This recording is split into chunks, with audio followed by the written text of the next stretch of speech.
I have been working on the question of the right to food and food security over the past 6 years in my position within the United Nations.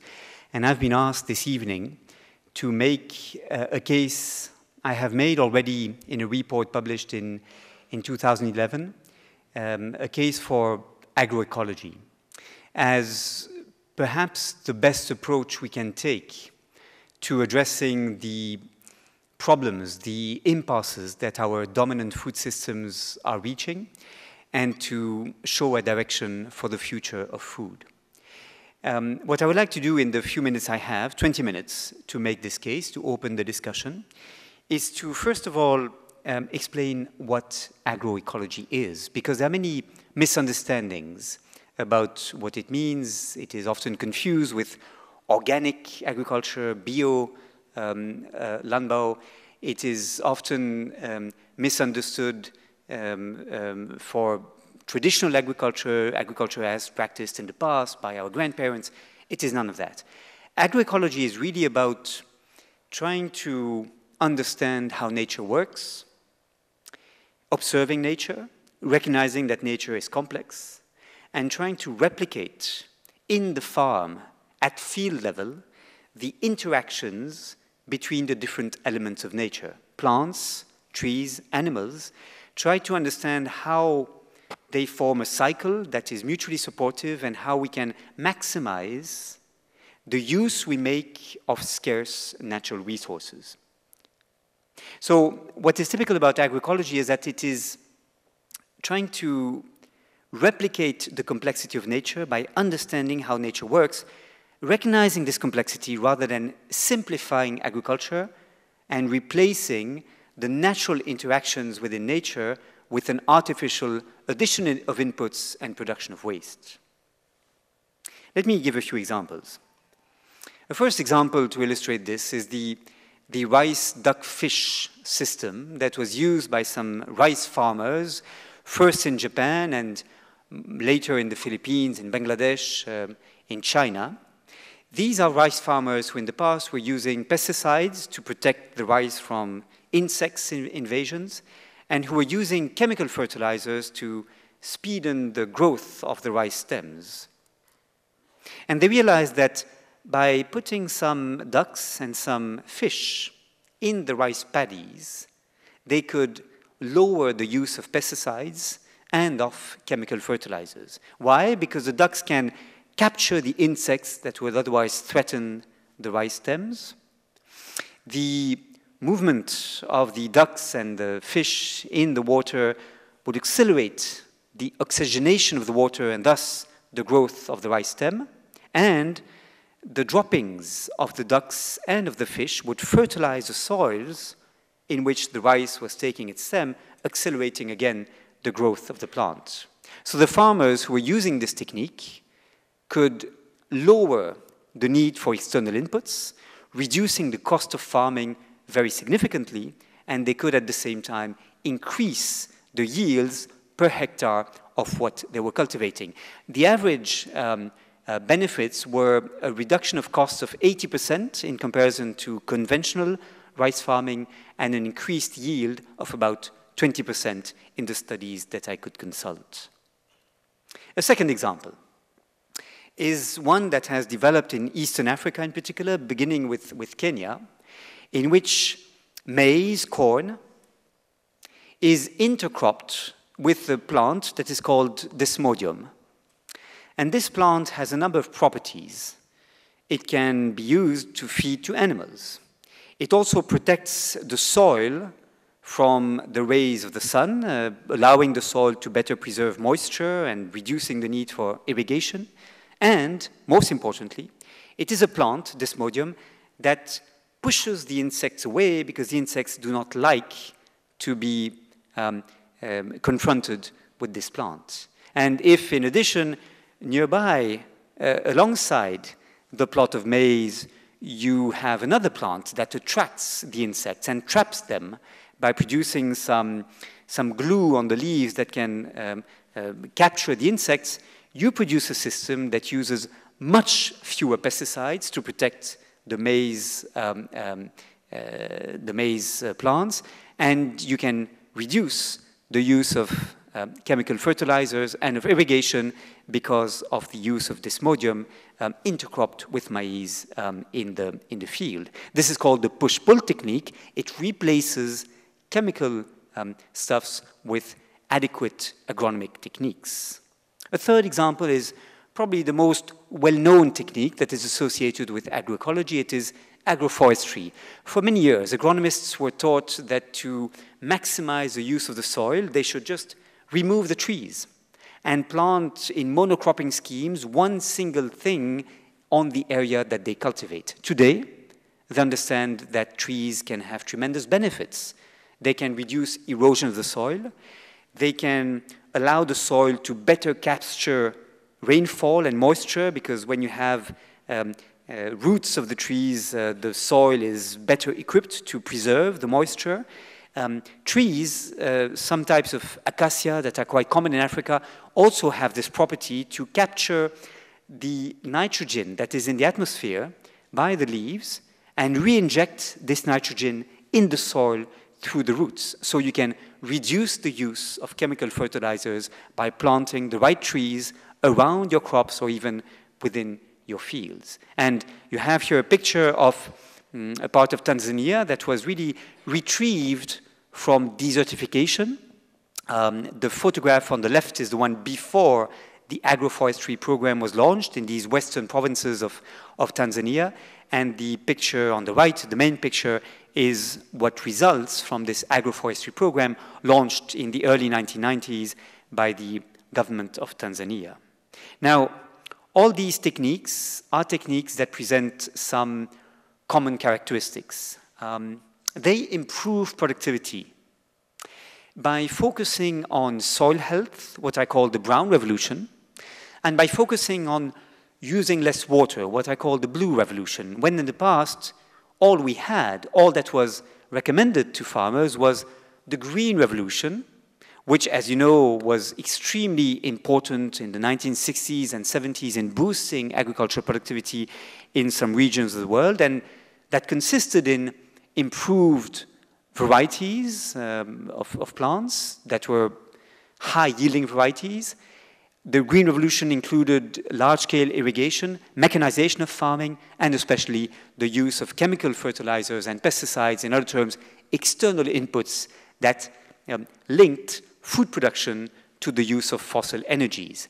And agroecology is basically trying to explain that the seed is not all that matters, that the plant is not all that matters, that the plant must be replaced in its ecosystem, and that the health of the soil and the responsible use of the scarce fresh water we have should be equally important in building resilient and sustainable food systems. A second characteristic of agroecology is that it encourages agrobiodiversity. It rewards diverse farming systems that combine different plants, trees, animals in complex systems of production. And this is a way to move against uniformity of monocropping schemes. This is important for a number of reasons. First, because it is a way to prepare the future. The more we have agrobiodiverse plants and fields and farming systems, the more we are insured in the future against the risk of not being able to find solutions. In fact, the development of industrial agriculture in the past 35, 40 years, 60 years in our regions has meant significant genetic erosion, the reduction of the diversity of plants that are cultivated, meaning that we may not be able to find adequate solutions for the future threats that, per definition, we are unable today to predict. But diversification is also important as a source of resilience. If you have a farmer producing different things on his or her parcel of land, he or she will be better protected from economic shocks. For example, the price of one commodity going down will less affect that farmer if he or she produces many different things on the plot of land that he or she cultivates. And that farmer shall also be better protected from weather-related events, from climatic shocks, and we know these will be more frequent and more extreme in the future, because again, by a simple portfolio effect, if you have a greater diversity of things that you cultivate, that you produce, your losses will be spread over a greater diversity of plants, and you probably will be losing less at once than if you invest all your resources into the production of one commodity alone. Most importantly, agroecology is a way to reduce our dependency on fossil energies by basically moving towards low input systems. Agroecological systems are systems that use much less oil and gas, much less fossil energies to produce the same output, the same quantity of food ultimately, and it is a way to prepare the post-oil and the post-gas era that we have to be able to prepare before it really develops into a major crisis. Finally, agroecology has benefits for the diets of the communities that depend on it. Diversity on the farm means greater diversity on the plate. It means more diverse diets that avoid the risk of diets being imbalanced, of not containing the full range of micronutrients, vitamins A and C, iron, zinc, for example, that we need for healthy diets to develop. And there is a direct relationship between sustainable, diverse farming on the one hand and public health outcomes on the other hand. In addition, but this is almost a tautology, it's clear that agroecology, using fewer pesticides and fewer chemical fertilizers, also has good health benefits because of the lower incidence of pesticide residues in crops that are grown organically. And although agroecology is not organic agriculture, it does mean less use of pesticides to produce food, which is beneficial for health. This study that was recently published in the British Journal of Nutrition also shows that organically produced food produces food that has a higher rate of antioxidants, which is a very good nutriment for reducing the risk of heart disease and certain types of cancers. In other terms, it is healthy to eat food that is produced with fewer chemicals for its production. Finally, one reason why I promoted agroecology in the UN and why the report I published in 2011 has been very widely used is simply because it's a way to make farming more affordable to farmers, particularly farmers who have poor access to credit, who cannot afford to buy expensive inputs, or farmers who do not want to mortgage their land in order to be able to buy money from money lenders. Agroecology is just knowledge intensive. It requires you to be well trained into certain production techniques, but it is not something that is expensive, and therefore it is probably the best solution for cash-strapped poor farmers working in the most difficult environments. One advantage of agroecology is illustrated for these farmers by this graph from the colleague of Professor Rabinger in Wageningen University, Professor Jan Douwe van der Ploeg, who tries to show that the more you are dependent for food production on buying expensive external inputs, the more you will have to produce for the market in order to fetch a good price for whatever you produce. And typically farmers in our countries, they have to buy their seeds, they have to buy large amounts of chemical fertilizers and pesticides, and they need lots of cash to do that. Therefore, they have to produce what the market demands, what at a particular point in time will fetch a high price.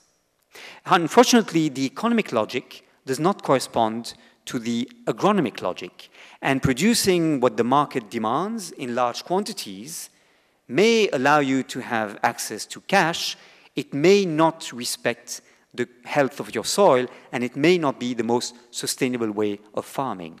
Instead, if you depend much less on external inputs, if your farming costs are low, you will be able to decide what to produce on the basis of which kind of food you want to feed your communities with, on the basis of the question of which plants you should combine with which other plants in agroecological complex farming systems, and the agronomic logic will not be completely trumped by the economic logic of production.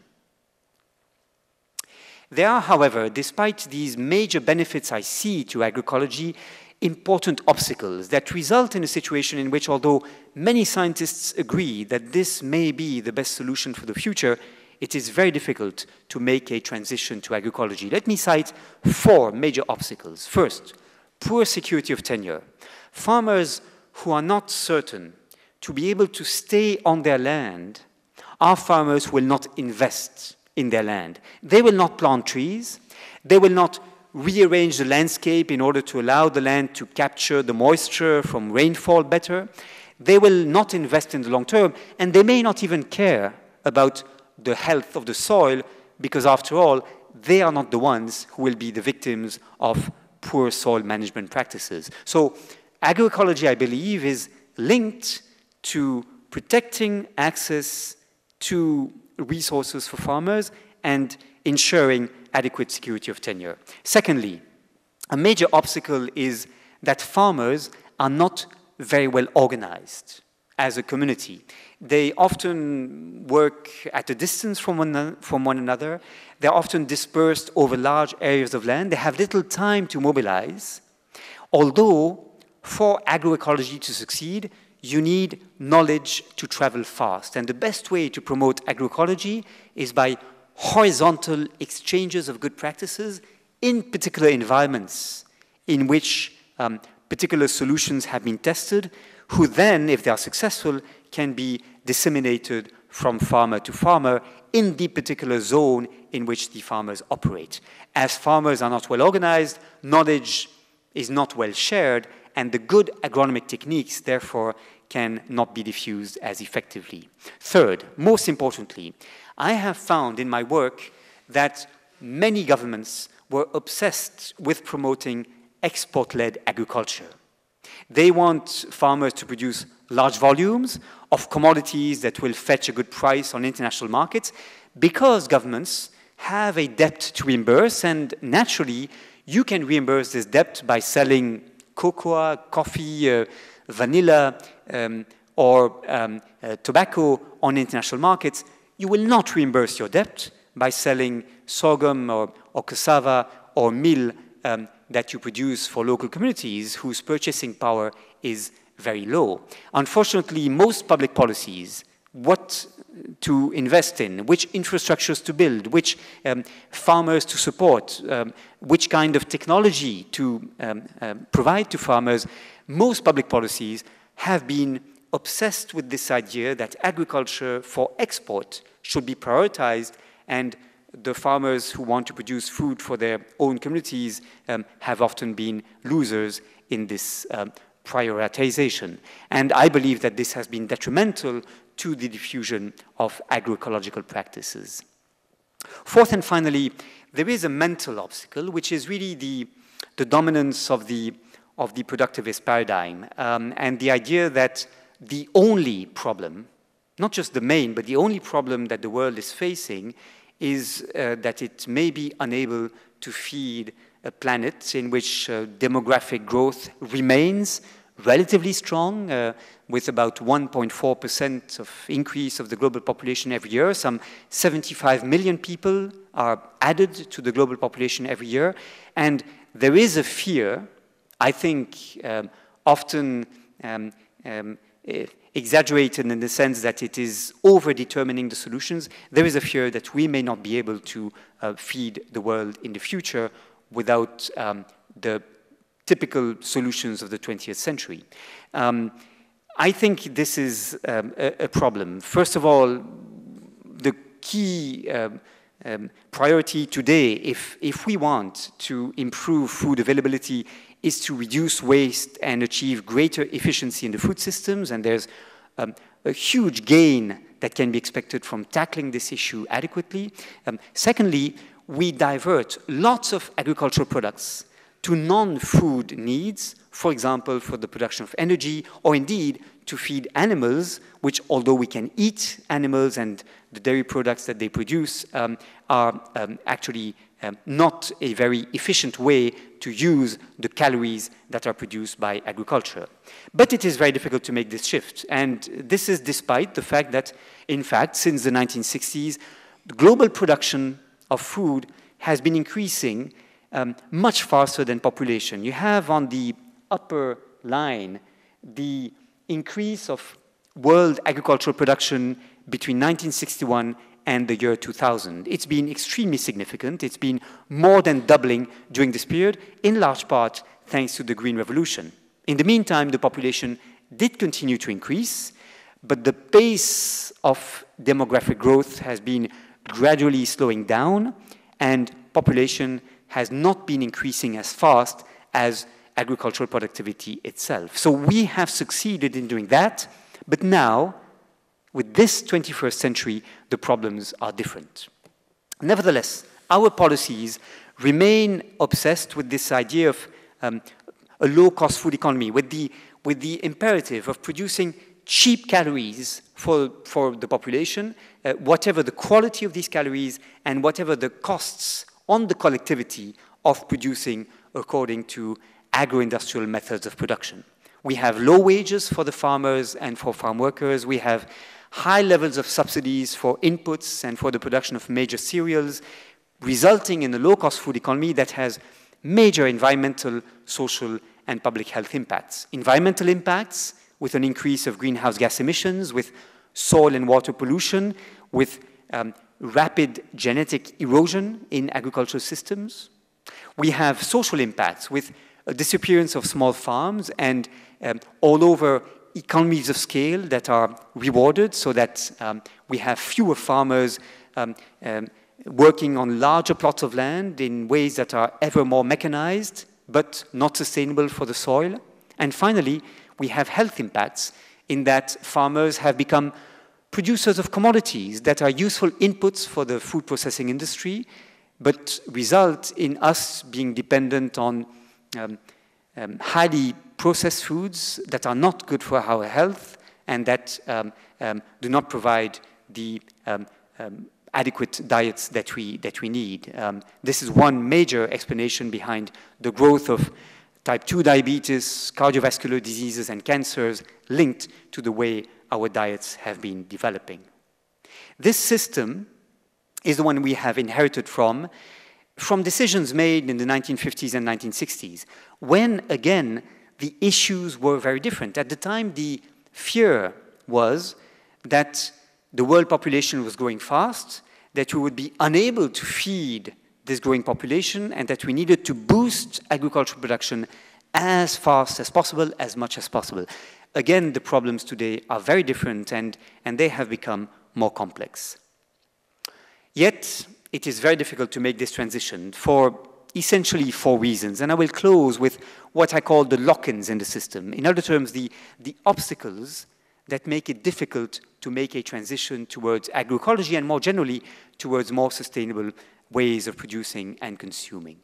First, there are socio-technical obstacles. I mean by this that the infrastructures we have built over the years, the technologies we have developed, the shape of research and development in agriculture have been designed for the benefit of the large players in the agri-food industry, often by them and not just for them, and the processing facilities, the storage facilities, the communication facilities have basically rewarded the largest farms able to produce large volumes for large markets. Bigness, economies of scale have been rewarded and encouraged, and the socio-technical investments that have been made are ones that are very difficult to move beyond. Secondly, we have socio-economic obstacles. I mean by this that the large players of the agri-food systems as they have developed are capable of doing one thing very well.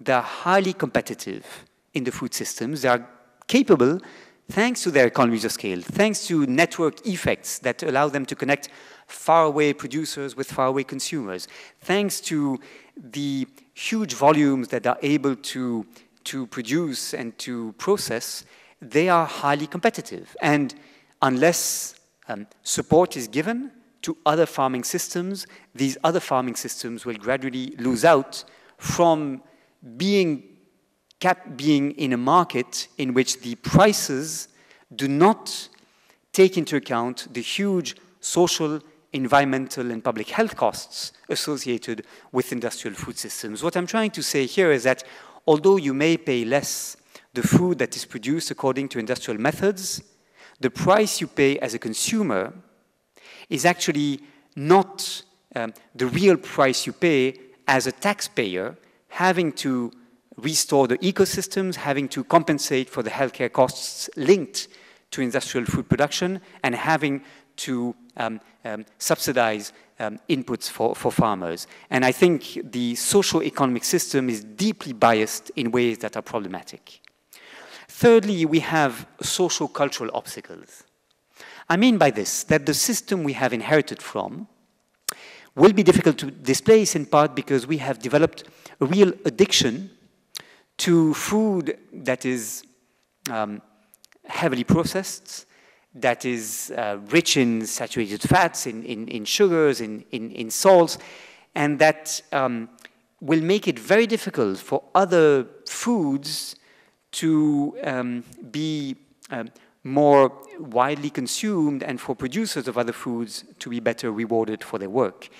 The problem is that the food system we have seen developing in recent years is one that basically is well adapted to our rushed lifestyles, in which people do not have time anymore to buy the food, to choose the food, to cook the food, and to consume the food within families. This is one reason why food that has a long shelf life, food that is heavily processed, food that is microwavable and do not require people to have any cooking skills, has become so popular and has played such a big role in shaping our diets. We have, in other terms, fewer people who eat what they produce or who eat what they find on the local market or what they receive from their neighbors, as this peasant family in Ecuador, and we have more and more people who move towards the diets that we have in the US, for example, where most of the foods have traveled long distances, have been processed very heavily, have been frozen for long periods of time, and of course are heavily packaged and provide these unhealthy diets that now people are being victimized by. Fourth and finally, I believe there is a socio-political obstacle in making a transition towards more sustainable food systems. By this I mean that at different levels of governance, the dominant players of the mainstream agri-food systems have basically acquired a veto power in which decisions are made. And for example, in trade negotiations, in the setting of agricultural policies, these players have a huge influence on policymakers, making it very difficult for alternatives to emerge because of a lack of democracy in the food systems. And this is the reason why in my final report to the UN that I delivered earlier this year, I insisted on the democratization of food systems having to become a priority, the ability for people to make real choices, choose which type of system they want to depend on, choose how to reinvent the food systems that they depend on. People must have space to invent solutions, to develop short food chains, to choose what food is served to their children in the school canteens. They should not be passive consumers of an industrial system that now has been extremely successful in increasing volumes produced, extremely appropriate to respond to the fears that we had in the 50s and 60s that we would be unable to feed the world, but today must accept an urgent need to be reformed in order to address the problems of this century. Thank you.